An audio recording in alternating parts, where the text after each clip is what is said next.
जय श्री राम, खमा गणी, राम राम। आज का वीडियो उन सभी के लिए बहुत खास होने जा रहा है जो कंपटीशन की तैयारी कर रहे हैं।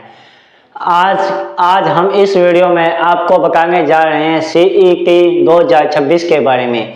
CET 2026 क्या है, क्यों करनी चाहिए हमें, किस लिए ज़रूरी है। CET पास करने के लिए हमें निम्न बातों का ध्यान होना चाहिए। CET क्या है? हम सबके मन में एक सवाल है कि CET क्या है। CET एक पात्रता परीक्षा है। पात्रता परीक्षा का मतलब यह है कि आप CET पास करने के बाद किसी भी कंपटीशन पेपर में बैठने के योग्य हो जाएंगे।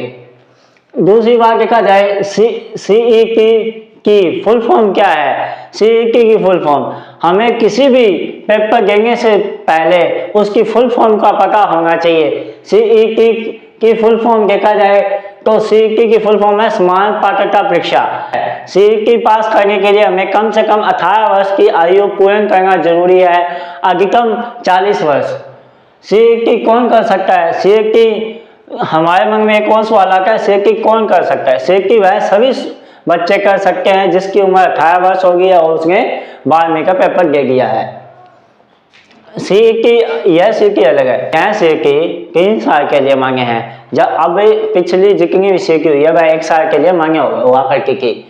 CET में नेगेटिव मार्किंग, इस बार CET में नेगेटिव मार्किंग होने जा रही है, या 1/3 होती है या 1/4 होती है, यह बोर्ड निर्धारित करेगा। CET को पास करने के लिए हमें कितने प्रतिशत अंक यानी कंपलसरी है? CET को पास करने के लिए हमें 40% अंक यानी बहुत जरूरी है। अगर CET को पास करने के लिए हमें परसेंट बगैर, कहीं हमें तो परसेंटेज का पता नहीं, हमें तो सिर्फ परसेंट का पता है, तो 60% यदि आप सही कर देते हैं तो आपकी CET पास मानी जाएगी। हमारा लक्ष्य होना चाहिए कम से कम 80% सही करने का, 60 तो मिनिमम अपने आप हो जाएंगे। CET पास करने के फायदे, यदि आप विभिन्न प्रकार की परीक्षा में बैठने के लिए योग्य हो जाएंगे, CET के पास होकर ही आप हर प्रकार की परीक्षा में बैठने के योग्य हो जाएंगे। यदि आप CET पास कर लेते हैं तो लगभग सभी परीक्षाओं का सिलेबस, लगभग सभी वैकेंसियों का सिलेबस सेम होता है। हिंदी, इंग्लिश, मैथ्स वगैरह सभी पेपर में हमें पढ़नी पड़ती है। यदि आप CET पास कर लेते हैं तो 70% आपका सिलेबस कवर हो चुका होगा।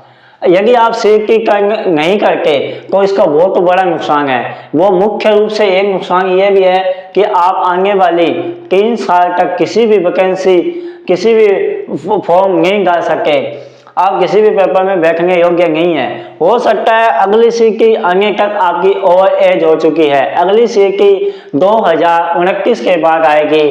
धन्यवाद। अगर आपको यह वीडियो अच्छी लगी हो तो लाइक करें, कमेंट करें, शेयर करें। धन्यवाद।